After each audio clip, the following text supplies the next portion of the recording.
Most current one is the fact that we had three people came in and stole about £4,000 worth of power tools.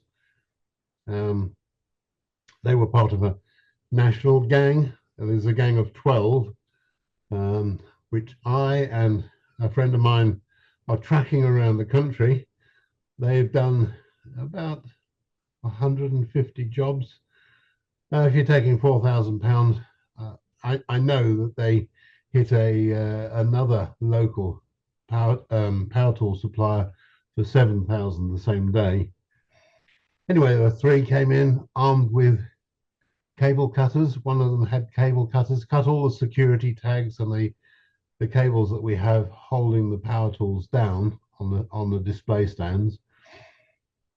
And off they went. They filled their jackets with. They then took it in turns to fill their jackets with the items that they identified as being worth it. So I would dearly love to hear that the word is taken out of the lexicon or dictionary and done away with, because to me it trivializes the crime.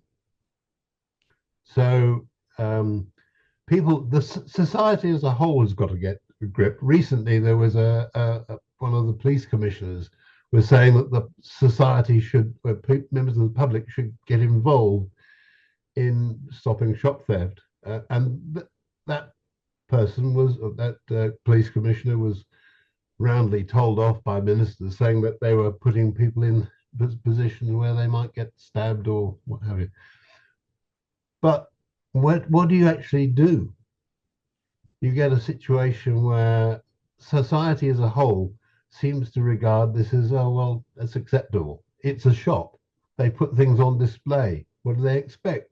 It's going to get nicked. Well, quite frankly, soon I, as a businessman, am going to have to change. I've already put all of the power tools behind the counter, so it involves a member of staff being involved in the transaction. They can't self-select them. Soon, I'm going to get to the situation where I'll put everything behind the counter, so nothing can be inspected or chosen individually. So there we go. We're in a pretty sorry state.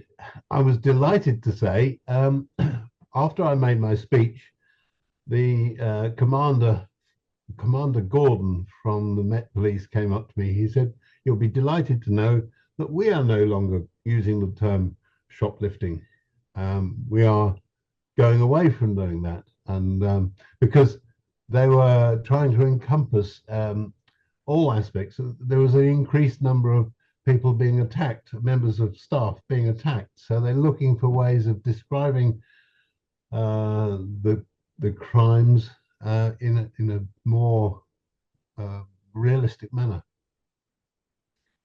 So he was already on side, but I was absolutely blown away by the fact that they actually announced this, and that when they're writing legislation, they will no longer use the word shoplifting, which is fantastic. That's the Home Office doing that.